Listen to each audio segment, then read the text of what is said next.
ಶ್ರೀ ಕ್ಷೇತ್ರ ಧರ್ಮಸ್ಥಳ ಗ್ರಾಮಾಭಿವೃದ್ಧಿ ಯೋಜನೆ ವತಿಯಿಂದ ಪಾವಗಡ ಪಟ್ಟಣದ ಗುರುಭವನದಲ್ಲಿ ಮಂಗಳವಾರ 2101ನೇ ಮಧ್ಯವರ್ಧನ ಶಿಬಿರ ಕಾರ್ಯಕ್ರಮವನ್ನು ಹಮ್ಮಿಕೊಳ್ಳಲಾಗಿತ್ತು. ಶಿಬಿರವನ್ನು ಉದ್ಘಾಟಿಸಿ ಜಿಲ್ಲಾ ನಿರ್ದೇಶಕರಾದ ಪ್ರವೀಣ್ ಕುಮಾರ್ ಅವರು ಮಾತನಾಡಿದ್ದಾರೆ.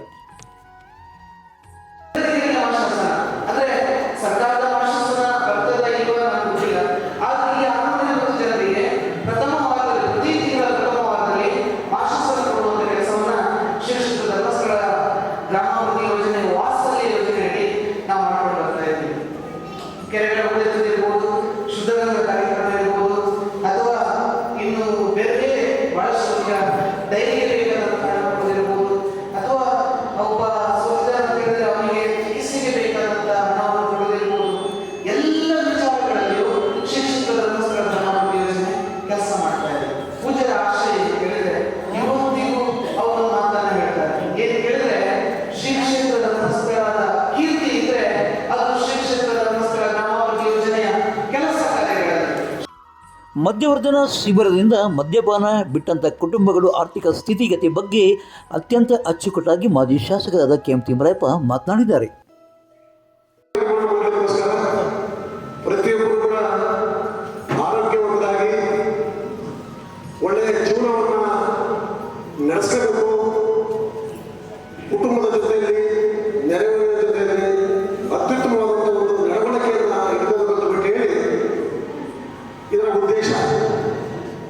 ಇದು ಒಂದು ಸಾಮಾಜಿಕ ಪಿಡುಗು.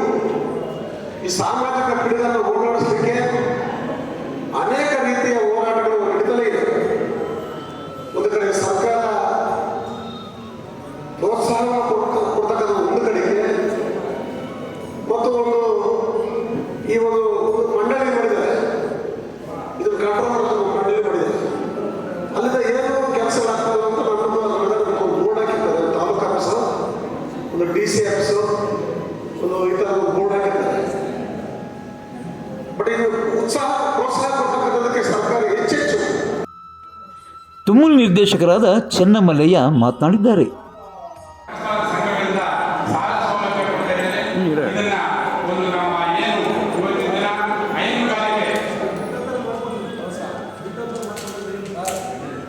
ಈಗ ಹೈನುಗಾರಿಕೆಯಲ್ಲಿ ಏನು ನೀವು ಸಾಲ ಸೌಲಭ್ಯ ಕೊಡ್ತಾರೆ, ಹೈನುಗಾರಿಕೆ ಕೊಡಬೇಕು ಅಂತ ಹೇಳಿ ನಾವು ಯೋಜನಾಧಿಕಾರಿಗಳಿಗೆ ಮನವರಿಕೆ ಮಾಡ್ತೀವಿ. ಯಾಕಪ್ಪ ಅಂದ್ರೆ ಪ್ರತಿ ಹಳ್ಳಿಯಲ್ಲೂ ಸಹ ಇವತ್ತಿನ ದಿನ ಒಂದು ಹಾಲು ಉತ್ಪಾದಕ ಸಹಕಾರ ಸಂಘಗಳಿದ್ದಾವೆ.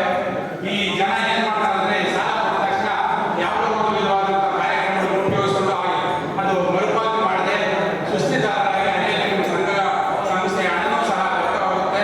ಅದೇ ರೀತಿ ಇವತ್ತಿನ ದಿನ ಹಾಲು ಉತ್ಪಾದಕರು ಏನಿದ್ದಾರೆ ಅವರಿಗೆ ನೀವು ಕೊಡ್ತಕ್ಕಂಥ ಸಾಲ ಒಂದು 50,000 ರೂಪಾಯಿ ಸಾಲ ಕೊಟ್ಟರೆ ಒಂದು ಎಮ್ಮೆನ ಒಂದು ಹಸು ತಗೊಂಡು ಅದನ್ನ ಇವತ್ತಿನ ದಿನ ಮೇವಿಲ್ಲ, ಮೇವಿಲ್ಲ ಇವತ್ತು ನಾವು ಅನೇಕ ರೈತರು ಸೇವೆಯನ್ನು ಉತ್ಪಾದನೆ ಮಾಡ್ತಾ ಇದ್ದಾರೆ. ನಾವು ಮೇವು ಬೆಳೆದೇ ಕೂಡ ಜೀವನದಲ್ಲಿರೋರು ಸಹ ಇವತ್ತು ಸೇಲೆ ತಂದು ಸುಮಾರು 7,000 ರೂಪಾಯಿ ಸೇಲೆಜು ನಮ್ಮ ಜಿಲ್ಲೆಯಲ್ಲಿ ಕೊಡ್ತಾ ಇದೆ.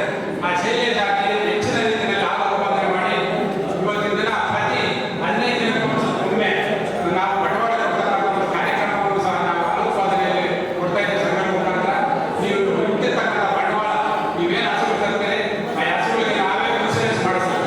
ಆ ಪ್ರೀಮಿಯಂ ಹಣನೂ ಸಹ ನಾವೇ ಒಕ್ಕೂಟದ ವತಿಯಿಂದ ಪ್ರೀಮಿಯಂ ಹಣ ಕೊಡ್ತೀವಿ. ಆ ಹಸು ಸತ್ತರೆ ನಿಮಗೆ ನಿಮ್ಮ ಹಸು ಬೆಲೆ ಏನಿರುತ್ತೋ ಆ ಬೆಲೆಯನ್ನು ನಾವೇ ಇನ್ಸೂರೆನ್ಸ್ ಕಂಪನಿ ಕೊಡ್ತೀವಿ. ಅದು ಒಂದು ವೇಳೆ ಹಾಲು ಕೊಟ್ಟರೆ ಹಾಲು ಏನು ಬರುತ್ತೆ, ಹಾಲಿನ ಬರ್ತಕ್ಕಂಥ ಹಣನೂ ಸಹ ನಿಮಗೆ ಬರುತ್ತೆ. ಯಾವುದೇ ವಿಧವಾದಂಥ ಒಂದು ಸಾಲ ನಿಮಗೆ ಲಾಸ್ ಆಗುತ್ತೆ. ಆದ್ದರಿಂದ ನಮ್ಮ ಧರ್ಮಸ್ಥಳ ಸಂಘದವರು ಏನು ಇವತ್ತು ಜನ ಸಾಲ ಸೌಲಭ್ಯ ಕೊಡ್ತಾರೆ, ಹೆಚ್ಚಿನ ರೀತಿಯಲ್ಲಿ ಹೈನುಗಾರಿಕೆಗೆ ತೊಡಗಿಸಿ ಅವರ ಒಂದು ಅಭಿವೃದ್ಧಿಯನ್ನು ಮಾಡಬೇಕಾದ ಮನವರಿಕೆ ಮಾಡಿ. ಶಿಬಿರದಲ್ಲಿ BEO ರೇಣುಕಮ್ಮ ಪ್ರೇರಣಾದಾಯಕ ಮಾತುಗಳನ್ನು ಆಡಿದ್ದಾರೆ. ಹೆಂಡತಿ ಮಕ್ಕಳು ಉಪವಾಸ, ಸೂಪರ್ ಹೆಂಡತಿ ಸಹವಾಸ, ಹೆಂಡತಿ ಮಕ್ಕಳು ಉಪವಾಸ ಉಪವಾಸ. ಇದು ಬಹಳ ನೋವಿನ ಸಂಗತಿ. ಹೇಗೆ ಕಲಿತಾರೋ ಅನ್ನೋದು ಬಹಳ ವಿಚಿತ್ರ. ಶ್ರೀಮಂತರೆಲ್ಲ ದುಡ್ಡು ಜಾಸ್ತಿ ಇರುತ್ತೆ, ದೊಡ್ಡ ದೊಡ್ಡ ಬಾಟಲ್ ಇಟ್ಕೊಂಡು ಪಾರ್ಟಿಗಳು ಮಾಡಿಕೊಂಡು ಖುಷಿಯಾಗಿ ಕುಡಿತಾರೆ ಅವರೆಲ್ಲ ದುಡ್ಡು ಖರ್ಚು ಮಾಡೋದಕ್ಕೆ. ಆದ್ರೆ ಇಲ್ಲಿ ಇರುವಂತ ವ್ಯಕ್ತಿಗಳು ಯಾರು ಶ್ರೀಮಂತರಂತೆ ಕಾಣ್ತಾ ಇಲ್ಲ. ಮಧ್ಯವರ್ತಿಗಳು ಕೂಲಿ ಮಾಡಬೇಕು,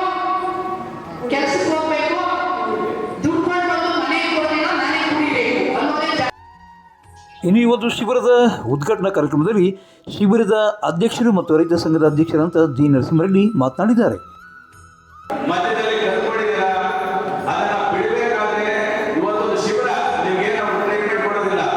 ಉತ್ತಮವಾದಂಥ ವ್ಯಾಯಾಮ, ಉತ್ತಮವಾದಂಥ ಒಂದು ಊಟ, ಉತ್ತಮವಾದಂಥ ಒಂದು ಕಲಿಕೆಗಳನ್ನ ಕಲಿಸಿ ಸಮಾಜದಲ್ಲಿ ನೀವೇನು ಇವತ್ತು ಬೆಲೆ ಕಳ್ಕೊಂಡಿದ್ದೀರಾ, ಉತ್ತಮ ಸಮಾಜದಲ್ಲಿ ಮಾನವರಾಗಿ ಬದುಕೋದಕ್ಕೋಸ್ಕರ ಮರ್ಯಾದೆ ಮಾನ ಎಲ್ಲ ಉಳಿಸ್ಕೊಂಡು ನಿಮ್ಮ ಹೆಂಡತಿ ಮಕ್ಕಳನ್ನ ಸಾಕೊಂಡು ಸುಮ್ಮನೆ ವ್ಯರ್ಥವಾಗಿ ದುಡಿದು ಹಾಳು ಮಾಡಿ ಸಂಸಾರಗಳನ್ನ ಹಾಳು ಮಾಡಿಕೊಂಡು ಮನೆ ಮಕ್ಕಳ ವಿದ್ಯಾಭ್ಯಾಸ ಕೊಡದೆ ಅವರಿಗೆ ಉತ್ತಮವಾದ ವಸತಿ ಕೊಡದೆ ನೀವೆಲ್ಲ ಹಾಳಾಗಿದ್ದೀರ.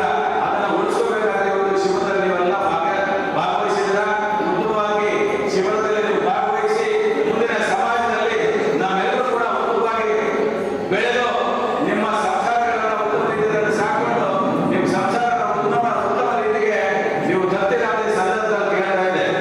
ನಮ್ಮ ಪಾವಗಡ ಪೊಲೀಸ್ ಠಾಣಾ SI ಮುತ್ತುರಾಜ್ ಅವರು ತಮ್ಮ ಅನುಭವಗಳನ್ನು ಈ ಶಿಬಿರದಲ್ಲಿ ಹಂಚಿಕೊಂಡಿದ್ದು ಹೀಗೆ. ಅದನ್ನೇ ಪಾಲಿಸ್ತಾರೆ. ನನಗೆ ಗೊತ್ತು, ನೀವು ಬಿಡ್ತೀರ, ನಿಮ್ಮ ಮಕ್ಕಳಿಗೆ ಬಿಡ್ತಾರ, ಅವರು ಅದನ್ನೇ ಮಾಡೋದು. ಅವರು ಅವ್ರು ಬಿಡ್ತಾರೆ, ಒಂದು ದಿವಸ ಏನೋ ಹೋಗ್ಬಿಡ್ತಾರೆ, ಮನೆ ಬಿಟ್ಟು ಹೋಗ್ತಾರೆ, ಇಲ್ಲ ದಾರಿ ಬಿಟ್ಟು ಏನೋ ಆಗ್ತಾರೆ. ನಮ್ಮ ಹತ್ರ ಬರ್ತಿರ್ತಾವಲ್ಲ ಕೇಸಸ್ಗಳು ನೋಡ್ತಿರ್ತೀವಿ, ಕುಡಿತಾರೆ ಮನೆ ಹಾಕ್ಬಿಡ್ತಾರೆ. ನೋಡಿ ಅವೆಲ್ಲ ಹೋಗಿ ಸತ್ತಿರ್ತವೆ. ನಮ್ಮಲ್ಲಿ 13 ಕೇಸಸ್ ಇದೆ, ಅನ್ಐಡೆಂಟಿಫೈಡ್ ಬಾಡೀಸ್ ಅಂತ ಹೇಳಿ ಕುಡಿದು ಸತ್ತೋದು. ಅವ್ರನ್ನ ಯಾರು ಹೆಣಾನು ತಗೊಳ್ಳೋಕೆ ಬರ್ತಾ ಇಲ್ಲ ಮನೆಯವರು. ಅಷ್ಟು ಭಾರ ಬಿಡ್ತಾರೆ. ನಿಮ್ಮ ಸಮಸ್ಯೆ ನೂರಾಗಿರ್ಬೋದು, ಕುಡಿಯೋದಕ್ಕೆ ಕಾರಣ ಸಮಸ್ಯೆ ಬೇರೆ ಇರ್ಬೋದು. ಅದನ್ನ ಸಾಲ್ವ್ ಮಾಡ್ಬೇಕಾದ್ರೆ ಕುಡಿತ ಒಂದೇ ಸೊಲ್ಯೂಷನ್ ಅಲ್ಲ. ದಯವಿಟ್ಟು ನಿಮ್ಮ ಕೀಲಿಗೆ ಅವ್ರ ಕೀಲಿಗೆ ಇರೋದು ನಿಮ್ಮ ಕೈಯಲ್ಲೇ, ಗಂಡಸರ ಕೀಲಿಗೆ ಇರೋದು ನಿಮ್ಮ ಕೈಯಲ್ಲೇ. ಸೊ ದಯವಿಟ್ಟು ನೀವು ಅದನ್ನ ಹೆಂಗ್ ಕಂಟ್ರೋಲ್ ಮಾಡ್ತೀರಾ ಅದು ನಿಮ್ಮ ಕೈಯಲ್ಲೇ ಇದೆ. ಮತ್ತೊಬ್ಬ SI ಮಹಮ್ಮದ್ ಅವರು ಸಹ ತಮ್ಮ ಅನುಭವವನ್ನು ಹೀಗೆ ಹಂಚಿಕೊಂಡಿದ್ದಾರೆ.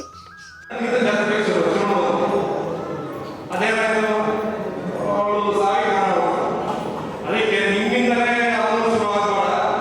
ಏನೇ ಆಗಲಿ ಮುಖ್ಯಕ್ಕೆ ಯಾವುದೇ ಹೋಗ್ರೆ ಮಕ್ಕಳು ಇದ್ದಾರೆ, ಮಕ್ಕಳು ಭವಿಷ್ಯ ಇದೆ. ಏನೋ 50 ಸ್ಕೂಲಿಗೆ ಹೋಗಿದ್ದೀರಾ, ಅದು 500 ರೂಪಾಯಿ ತಂದು ಜೀವನ ನಡೆಸಬೇಕಾಗಿರ್ತದೆ. ಅದನ್ನೇ ಹೋಗಿ ಕುಡಿದು ಬಾರಿಗೆ ಇಟ್ಕೊಂಡ್ರೆ ಜೀವನ ಹೆಂಗೆ ನಿಮ್ಮದು ಹೆಂಗಡಿಸ್ಗಳು ಎಜುಕೇಶನ್ ಹೆಂಗೆ ಮಾಡ್ತಾರೆ ಮಕ್ಕಳು.